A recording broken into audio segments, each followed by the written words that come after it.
შუადღე მშვიდობის მოგესალმებით ყველას. ესე იგი ყავა მოვიდუღე და უნდა მოგიყვეთ რა დამემართა. ჩემი შტატივი ძალიან მოძრაობს რაღაცა. მოდნავ რომ არ არის მოსაჭერია. ესე იგი დათვი როა ხო იცით ზამთარში პოლარული დათვიო თუ რაღაცა ზამთარში რომ საჭმლის მარაგს თუ რაღაცას რო იკეთებს და მთელი თვეობით რო ძინავს. ეგრევე ძინა მე გუშინდა დღეს. ანუ რა დამემართა, გუშინ ხო მოვედი სამსახურიდან. ცოტა რაღაცა ვჭამე, მაწონი და პური, ტკბილეულიც მივაყოლე. ხო და დავწექი, ჩავრთე, დამაგრძელებელი წავიღე, ჩავრთე გათბობა, ლოგინთან დავიდგი, ტელეფონიც სატენზე შევაერთე და სატენზე მქონდა ტელეფონი კაიხანი რა. იმიტომ რომ ხან TikTok-ს სკროლავდი და ხან YouTube-ს უყურებდი და ტელეფონი მქონდა ალბათ 1 საათი ნახევარი სატენზე და მე რატომღაც დავხედე და იყო 20%-ზე. დავხედე რა ამომიგდო 20 რო ჩამოწდა და ჩამოვიდა 19-ზე და გამიკვირდა მეთქი სატენზე ხომ აქ ეს შეერთებული თქო და სატენზე მქონდა შეერთებული. მაღვიძარა დაყენებული მქონდა უკვე დილისთვის 9 საათისთვის. ხო და ესე იგი ტელეფონს აღარ ტენიდა ჩემი სატენი. გამოვშტერდი მეთქი ახალი ნაყიდი მაქვს ეს სატენი თქო. ტელეფონი რო გამოვცვალეთ და ეს მაშინ ვიყიდე რა დაახლოებით ერთ თვეზე მეტია რა. ხო და სატენი გაფუჭებულა თურმე და კიდე კაი რომ შევამჩნიე, ნერვები მომეშალა.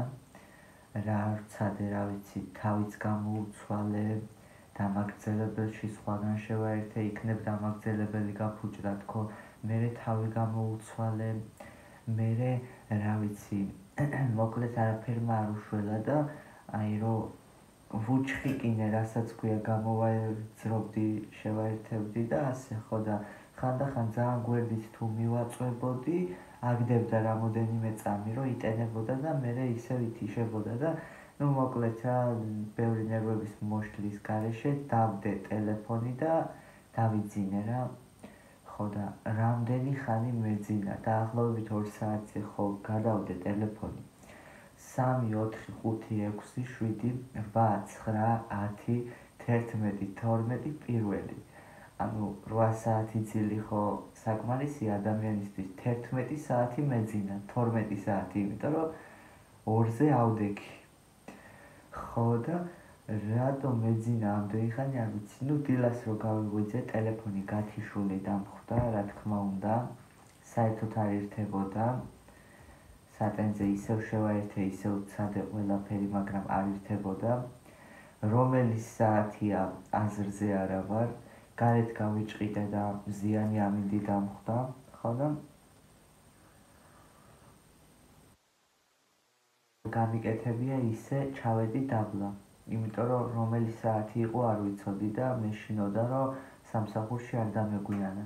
ხო და შევედი მაღაზიაში, წავიღე ეს ჩემი 2 ცალი დამტენის თავი და მარტო კაბელი ხო არ გაქვს თქო, ეკითხები და კიო და რო შევამოწმო თქო და კი ბატონო შეაერთა თავისი სატენის ბლოკიზე რა, ანუ თავზე და აი ამ თავზეც რომ შეაერთოთ თქო რა, რომ ნახოთ, იმიტომ რომ ახალი ნაყიდი მქონდა სატენი და შეიძლება სატენის ბრალი არაა და თვითონ ის გაფუჭდა თქო რა.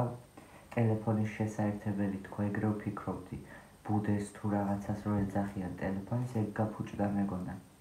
ხო და შევაერთებინე ორივე თავზე და ორივე თავმა იმუშავა. ხო და წამოვიღე კაბელი, ვიყიდე 15 ლარად და ეს რა ქვია, ეხლა სატენზე მაქვს შეერთებული. ეხლა 20 საათი დამრჩა და უკვე უნდა გავიდე სამსახურში და ისეთი გათიშული ვარ, არ ვიცი. მეძინა ზედმეტი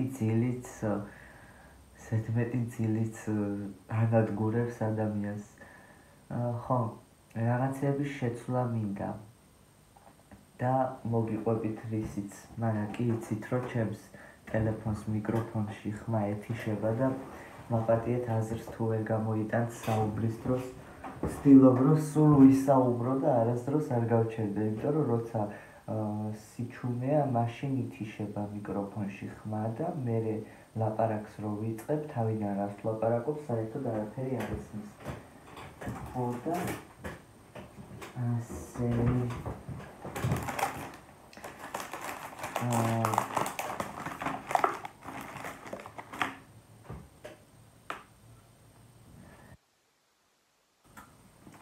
ესე იგი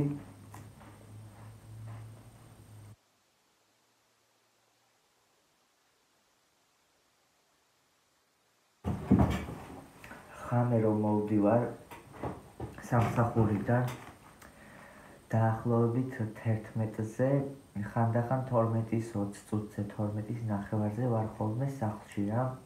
ხო და ძალიან გვიანია. მოვდივარ 11 საათზე, მაშინ ვიწყებ ხოლმე ჭამას და ღამის 11-ზე, ღამის 12-ზე საჭმელს რო შეჭამ, თან უნორმოდ ვჭამ, არ ვიცი რატომ, მაგრამ სახლში ძალიან ისევ ჭამ ხოლმე რა. ბევრს და უნორმოდ რაღაცნაირად. ხო და აი ეს მოქმედებს ძალიან ენერგიაზე, ესე ვთქვათ, ღამის 11-ზე, 12-ზე რო საჭმელს შეჭამ ესე უნორმოდ, მე როგორც ვიცი, ძილშიც კი ორგანიზმი ამუშავებს ამ საკვებს და დილას იღვიძებ დაღლილი. იმის ნაცვლად, რომ ენერგიების მოზღვავება გქონდეს, დილას იღვიძებ დაღლილი. იმიტომ რომ შენი ორგანიზმი ამუშავებდა ამ საჭმელს და ასე ვთქვათ, არ ისვენებდა რა. ხო და არ მინდა რომ ესე გვია ვჭამო საჭმელი. გუშინ ვეცადე. სამსახურში ხო ვჭამე საჭმელი, სანამ წამოვიდოდი. ოღონდ ჭამე რავი ესე 7 თუ 8 საათისთვის ვჭამე საჭმელი და რომ მოვედი სახლში არ მინდოდა. არაფერი არ მინდოდა რომ მეჭამა და ისე დამეძინა. ცოტა ხანი მოვითმინე, დიდად არც მშიოდა. მე მომშივდა რაღაცნაირად და მოდი მეთქი ცოტა მაწონს და პურს შევჭამ თქო და აი ესე მაწონი და პური ვჭამე ცოტა, იმიტომ რომ მე ყოველთვის ღამე როცა სახლში ვჭამ საჭმელს, როგორც გითხარით, გაჩერება არ ვიცი მე. ხო შეიძლება რომ ანუ იგრძნო რომ საკმარისია უკვე და ზედმეტი რო არ ჭამო, მაგრამ მე აი ესე ძალიან ბევრს ვჭამ ხოლმე სახლში. ხო და მაწონი და პური ვჭამე ცოტა, ერთი ნაჭერი პური და რავი, რამოდენიმე კოვზი მაწონი და ხო უკვე მივხვდი რომ საკმარისი იყო ჩემთვის, მაგრამ მე რო დავწექი, ავდექი 1 საათში და იმდენი ტკბილეული ვჭამე. აი შოკოლადი. აი ესენი. ერთი 6 ცალიას ვჭამე და კიდე მეორე ესა რა, მეორე შოკოლადიც ვჭამე. ხო და უყურე ესე ვთქვათ, სწორკვებასთან დაკავშირებით რაღაცა ვიდეოებს და არასდროს არ მქონია მე სიმსუქნის ან სისუსტის პრობლემა. სულ ჭამდი რასაც მინდოდა, რამდენსაც მინდოდა, არც სუქდებოდი, არც სუსტდებოდი რა. ხო და კიდე მიკვირდა ხოლმე აი ახალგაზრდა გოგონებს რო აქვთ, ხო იცით, ეს რაღაცნაირი ჩვევა, რომ აი თითქოს გონიათ, რომ აი სუქდებიან და აუ ძალიან რო დიეტა უნდათ და აუ უნდა დავიკლო, რო იცახიან ხოლმე, სულ მიკვირს ხოლმე, რა თქინდა დაკლება, ძალიან კარგად გამოიყურებით ხო. ხო და ეგეთებითაც არ ვიყავი დაინტერესებული, მაგრამ ეხლა რატომღაც მინდა რომ უბრალოდ მინდა რომ ესე უნორმოდ ავჭამო და გვიან ავჭამო ღამე. მინდა როგორი რაღაცა იცით, ანუ საკმარისი რო ვჭამო რა, ზედმეტად ბევრი კი არა, ძალიან რო დავმძიმდე, ეგრე კი არ ვჭამო, ჭამო ცოტა საკმარისი რა, ხო და არაფერი არ მინდა რომ ვჭამო, ანუ სამსახურში შევჭამ საკმარისად და მერე სახლში გვიან აღარ შევჭამ რა. ან რა ვიცი თუ შევჭამ ძალიან ცოტას. ნუ რაღაცა ამის შეცვლაც მინდა უკეთესობისკენ რომ გვიან ძალიან ბევრი რა ვჭამო. იმიტომ რომ დამეხმარება ესე ვთქვათ რაღაცის პრობლემა მაქვს უბრალოდ ღამე გვიან არ მინდა ვჭამო უნორმოდ რომ დილას დაღლილმა და უენერგიოდ არ გამიღვიძო რა, ხო ხვდებით რასაც ვამბობ. რა ვიცი რაც არ უნდა ბევრი ვჭამო ისედაც არ ვსუქდები. ხო და აი ესეთი სიტუაციაა რა.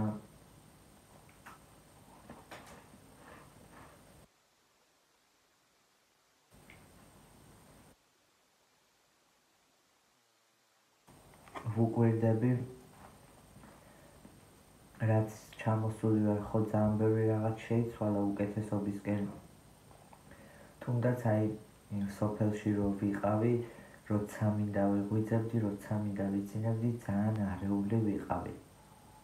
იმიტომ რომ მშობლები ხა ისეთი მყავს რომ არც სწავლას მთხოვდნენ ზედმეტად და არც საქმის კეთებას.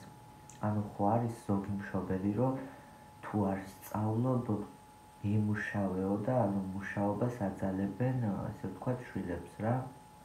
მე არც ზედმეტად საქმით არ მღლიდნენ და არც სწავლას არ მაძალებდნენ რა. არ ვსწავლობდი სკოლაში კარგად, ძალიან ხშირად არ დავდიოდი სკოლაში. ამას არ ვმალავ და კი იცით რომ მე ყველაფერს ისე გიყვებით როგორც არის და არ ვმალავ რომ სკოლაში არ ვსწავლობდი კარგად, გაცდენითაც ხშირად ვაცდენდი. უბრალოდ ბოლო პერიოდში დამაინტერესა და მიუხედავად ამისა რომ არ ვსწავლობდი, მშობლებისგან არ მოდიოდა ის დაძალება რომ გინდა თუ არა ისწავლე, ან თუ სწავლა არ გინდა მოდი და იმუშავე. ხო და აი ესე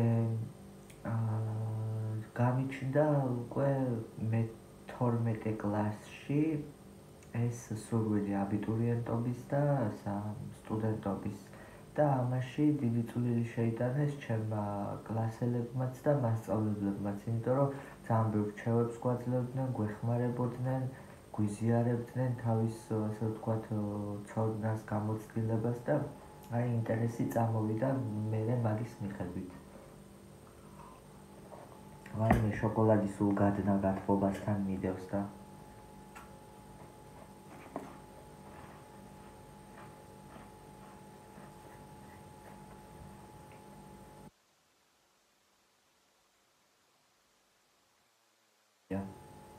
აი ჭხირები როა შოკოლადში ამოვლებული რაღაცის გემოს მახსენებს. მაგდა გვარის და ძალიან გებრიელია.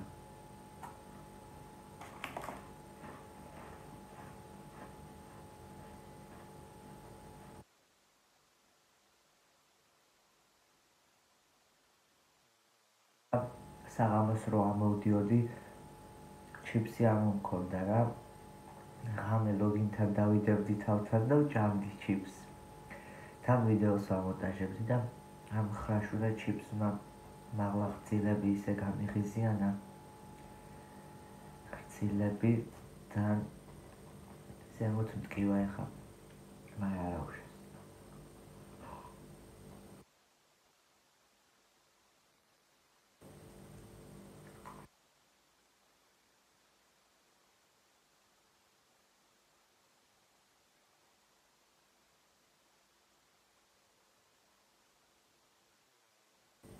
აი ეს ინტერესი რომ წამოვიდა მე-12 კლასში. მაგ პერიოდში ჩემი აბიტურიენტობის პერიოდში მშობლები იყვნენ ემიგრანტები და აი მასწავლებლებსაც და ყველას ვეუბნები მშობლებსაც, მასწავლებლებსაც, კლასელებსაც რომ არ ვემზადებოდი, არ ვსწავლობდი და როდესაც მე-12 კლასი დავამთავრე სკოლა, ყველას უთხარი რომ მოდი საცდელად გავალ ეროვნულ გამოცდებზე და ნახოთ რა იქნება თქო რა. წელს უბრალოდ საცდელად გავალ თქო, თუ ჩავაბარე, თუ ვერ ჩავაბარე და არა უშავს თქო მომავალისთვის მომემზადები აუცილებლად თქო და აი ესე გავედი გამოცდებზე.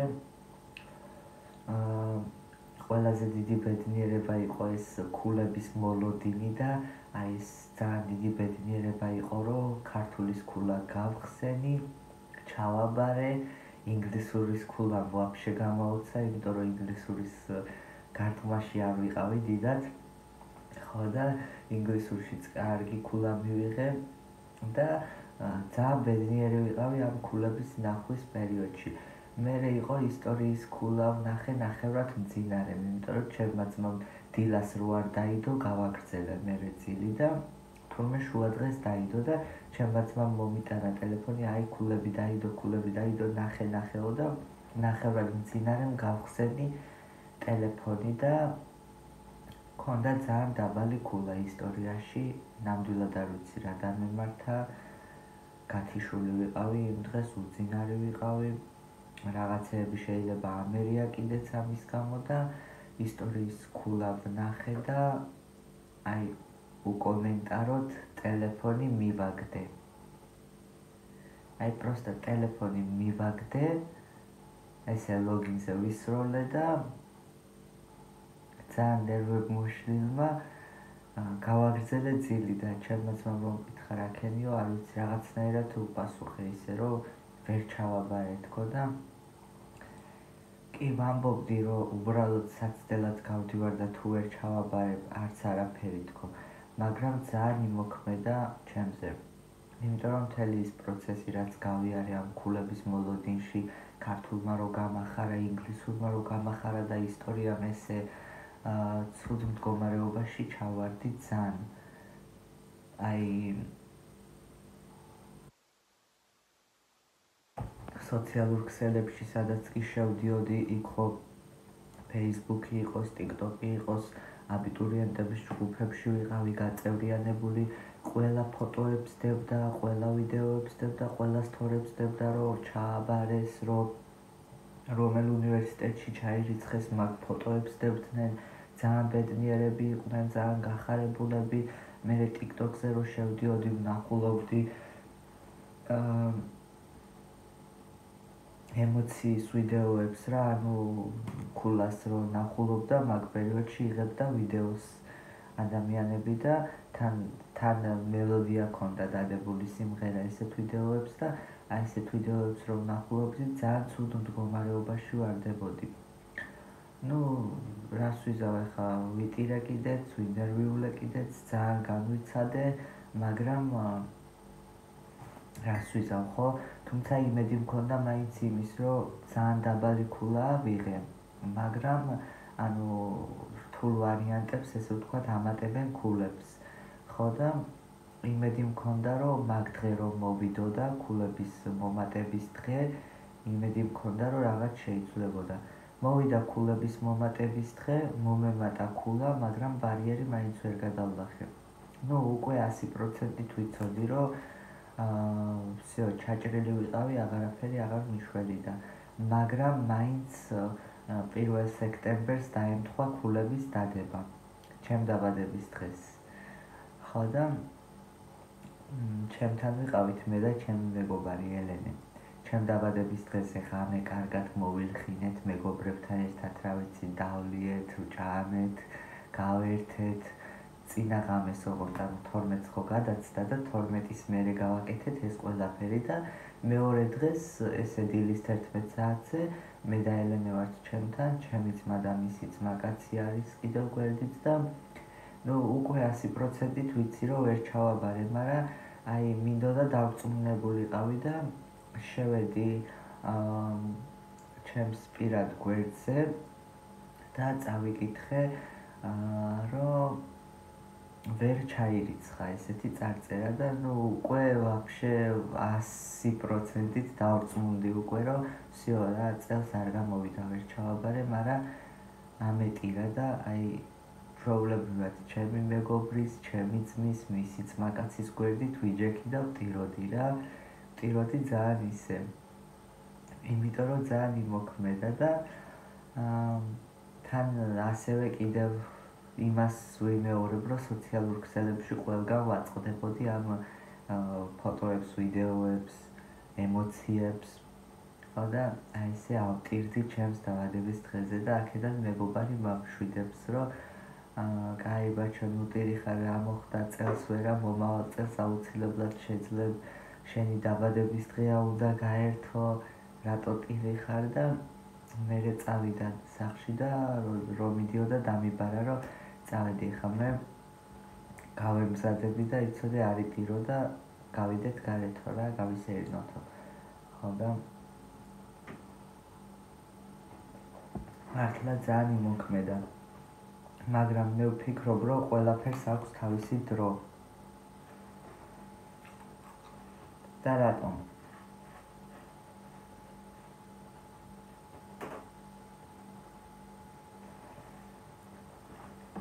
ყველაფერს აქვს თავისი დრო. იმიტომ რომ რას ვფიქრობ, იცით? წელსაც რო გავდიოდი, ნუ ის პირველი გამოცდილება სულ სხვაა და წელს ძალიან ჩვეულებრივად ყველანაირი ნერვიულობის გარეშე შევდიოდი გამოცდაზე, გამოვდიოდი ბედნიერი. ნუ მოკლედ ერთხელ რო გავლილი მქონდა უკვე ნერვიულობა და ის ყველაფერი გაქრა რა, იმიტომ რომ გამოცდილება მქონდა უკვე. ძალიან დიდი მნიშვნელობა აქვს ამასაც. ვიცოდი რა სიტუაცია დამხვდებოდა გამოცდებზე, საგამოცდო ცენტრში. ნუ ყველაფერი ვიცოდი რა როგორ უნდა მექნა. ხო და ყველაფერს აქვს თავისი დრო, იმიტომ რომ მე ვფიქრობ, შარშან რო ჩამებარებინა და ჩავრიცხულიყავი რომელიმე უნივერსიტეტში, შარშან მაგ პერიოდში მე რო გამოცდებზე გავედი, ჩემი მშობლები იყვნენ ემიგრანტები, დედაც და მამაც. მე და ჩემი ძმა ვიყავით სოფელში, იმხელა სახლკარი გვებარა, მარტო ვცდილობდით, რომ ესე ვთქვათ, ყველაფერზე მოგვევლო და ყურადღება მიგვექცია. რა ვიცი, ერთმანეთს გვერდში ვედექით და მაგ პერიოდში მე რო ჩავრიცხულიყავი, კი ფინანსური მდგომარეობით, კი ფინანსური მხრივ დამეხმარებოდნენ, ესე ვთქვათ, მშობლები. შეიძლება ითქვას, იმ პერიოდში უფრო მეტად შეძლებდნენ ჩემთვის დახმარებას, ვიდრე ეხლა, იმიტომ რომ ეხლა შემოსავალი დედაც და მამაც სოფელშია უკვე და შემოსავალი სოფელში აღარაფერი აღარ არის და იმ პერიოდში მუშაობდნენ, ორივე ემიგრანტები იყვნენ და ფინანსური მხრივ შემოსავალი იყო რა ოჯახში. ხო და უბრალოდ ის ფაქტი იყო, რომ მე ვერ შევძლებდი იმ პერიოდში აქეთ გადმოსვლას. იმიტომ რომ წელს რო წამოვედი, ძალიან დამეხმარნენ ოჯახის წევრები გადაწყვეტილების მიღებაში, დედაჩემმა ძალიან დამეხმარა, ყველაფერს მიმზადებდა, ესე ვთქვათ და ისე გამომიშვა, რომ თვითონ ჩამილაგა ყველაფერი და შარშან ესე ვერ გავიყოფოდით მე და ჩემი ძმა რა. სიტყვაზე რომ ჩავრიცხულიყავი უნივერსიტეტში, ჯერ ბინის ამბავი მოსაგვარებელი, ნუ ამ ყველაფრის მოგვარება მარტო მომიწევდა და ვერ გადმოვიდოდი, იმიტომ რომ ჩემი ძმა იქაურობას ვერ დატოვებდა სოფელს, სახლკარს, იმიტომ რომ რა ძაღლი ყავდა, კატა, ხო და შინაური ცხოველები. ჩემი ძმა იქაურობას ვერ დატოვებდა, მე ჩემ ძმას ვერ დავტოვებდი მარტო, ხო ხდებით?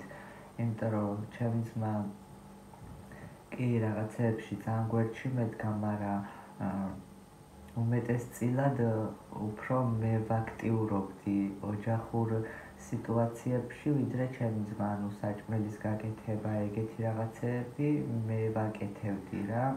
ხო და არ გამოვიდოდა მოკლედ ჩემი ძმის იქ მარტო დატოვება. თან კიდე ეხლა ორად გავიყოფოდით, ცალკე აქეთ მოუწევდათ ჩემთვის თანხის გამოგზავნა, ცალკე იქეთ და აი ამიტომ ვფიქრობ, რომ სწორ დროს მოხდა ის ყველაფერი, რაც უნდა მომხდარიყო, რაც შარშან არ მოხდა, იმიტომ არ მოხდა, რომ ესე იყო საჭირო რა.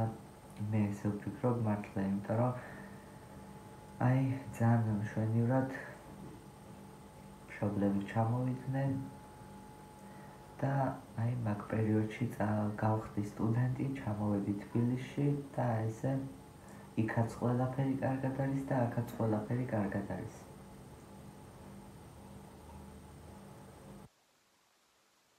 ამიტომ იცოდეთ, რომ თუ რაღაც ძალიან გინდათ და არ მოხდება, ყოველთვის იფიქრეთ კარგზე. ანუ მე როგორი პიროვნება ვარ იცით? როცა რაღაცა ცუდი მოხდება ჩემს ცხოვრებაში, თუნდაც ელემენტარული იყოს. იმას კი არ ვფიქრობ, ვაიმე დედა ესე რატომ მოხდა და ესე არ უნდა მომხდარიყო და ამაზე კი არ ვფიქრობ და კი არ ვინადგურებ თავს, იმიტომ რომ ამ ცუდზე ფიქრს აზრი არ აქვს.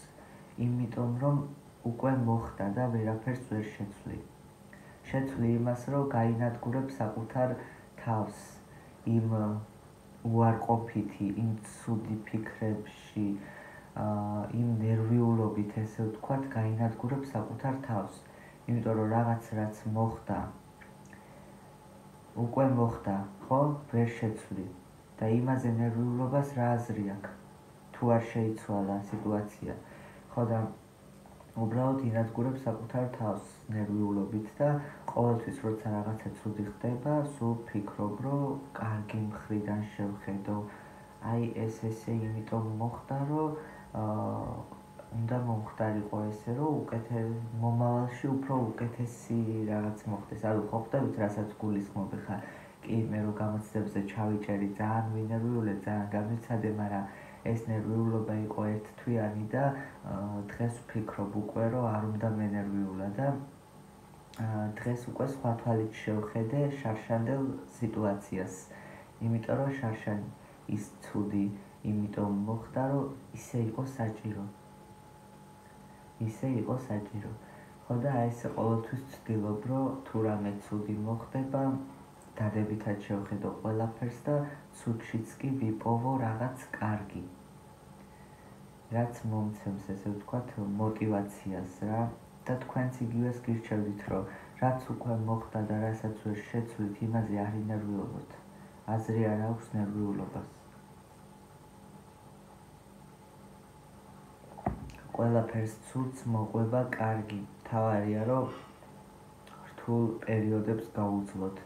ცხოვრება არ არის ნამდვილად მარტივი, თუმცა თავარი არის, რომ რთულ პერიოდში მყარად იდგეთ ფეხზე და აი თქვენი არდანებებით, მოტივაციით, შრომის მოყვარეობით გაუძლოთ ამ სირთულეს და როცა ამ სირთულეს გაუძლებთ და რთულ პერიოდს მერე მოყვება კარგი, თქვენ ამაყი იქნებით იმით, რომ იმ რთულ პერიოდს გაუძელით და არ დანებდით. აი ესეთი პერიოდები ხდება რა. ხანდახან წავაწყდებით ცხოვრებაში ძალიან ბევრ ცუდს და ძალიან ბევრ კარგს.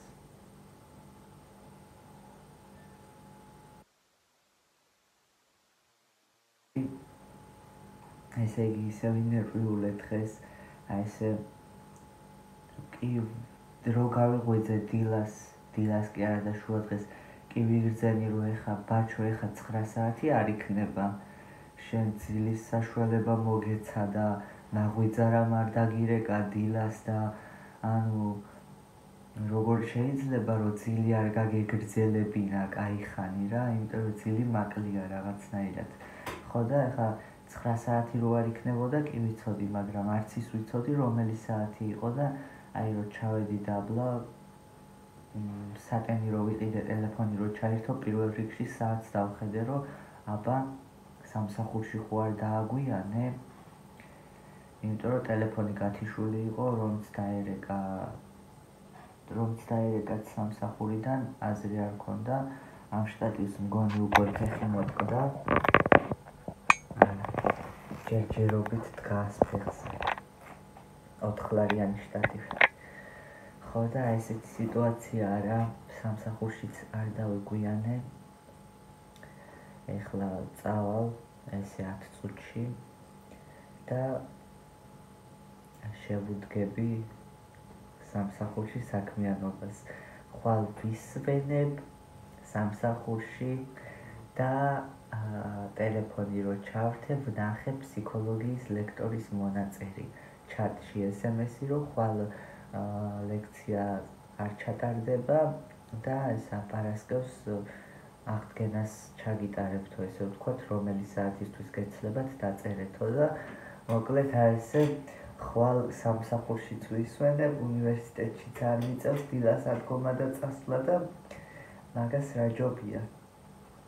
ესე ღირს ხოლმე 1-6 დღე მოცდა იმ ერთდღიანი დასვენების გამო, იმიტომ რომ ის ერთი დღე არის ხოლმე ყოველთვის კარგი. ეხლა იმ ის ერთი დღე მთელი დღე სახლში კი არ ვზივარ, ტელეფონში კი არ ვარ ჩამძვრალი.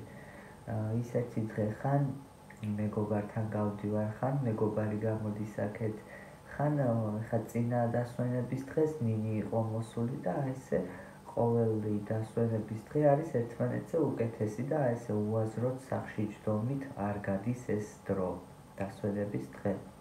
ესე რა ვიცი, ახალი წელი ახლოვდება, გილოცავთ დამდეგ შობა ახალ წელს, ბედნიერებას გისურვებთ, ჯანმრთელობას, ყოველივეს საუკეთესოს. ესე იგი, რაც ნაძვისხე ავაწყეთ, იმის მერე ნაძვისხე არ ამინთია. რატომღაც მაგაზე მაქვს ნასაუბრები თქვენთან, მაგრამ ეხაც უნდა გითხრათ უცებ, რომ ანუ ბავშვობაში კი იცით, ეხლა ბავშვებს როგორც უხარიათ ახალი წელი, განსაკუთრებით ბავშვებს უხარიათ და ბავშვობაში საკმაოდ დიდ ასაკამდე ვიყავი ხოლმე გაწამაწიაში. ერთი სული მქონდა ნაძვისხეს, როდის ავაწყობდით, აი ესე ფიფქებს გამოვჭრიდი, ჯაჭვებს გავაკეთებდი, სხვადასხვა დეკორაციებს გავაკეთებდი, გავაკრავდი მთელ ოთახებში, კედლები ეხაც მომსპარია კედლებზე ჩემთან სოფელში. სულ ყველგან ისენია რა, ფურცლების მინაკრავები და წეპოების ყვალები და აი ესე გაწამაწიაში ვიყავი და ეს ბოლო 1-2 წელია უკვე კი მიხარია, რა თქმა უნდა, ახალი წელი ყველაზე მეტად მიყვარს, მაგრამ უკვე ხვდები რომ ვიზრდები რა, იმიტომ რომ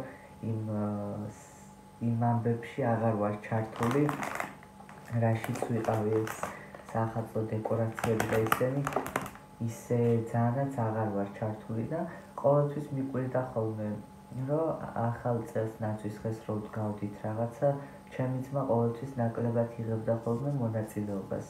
ბავშვობაში კი ეხა მაგასაც უხარობდა, მაგრამ უკვე ნერო ესე 15 წლის ვიყავი და ეგრო 18 წლის იყო, უკვე დიდი იყო, სულ სხვა ასაკი ჰქონდა და იმდენად აღარ იყო ჩართული და ყოველთვის მიკვირდა, რომ ამ ბავშვს დავიჯერო ესე არ უხარია ახალი წელი და ეგრე ვფიქრობდი, მე თუ ესე ძალიან მიხარია, ამას არ უხარია თუ რატო არაა ჩართული ეს საახალწლო ემეებში თქო.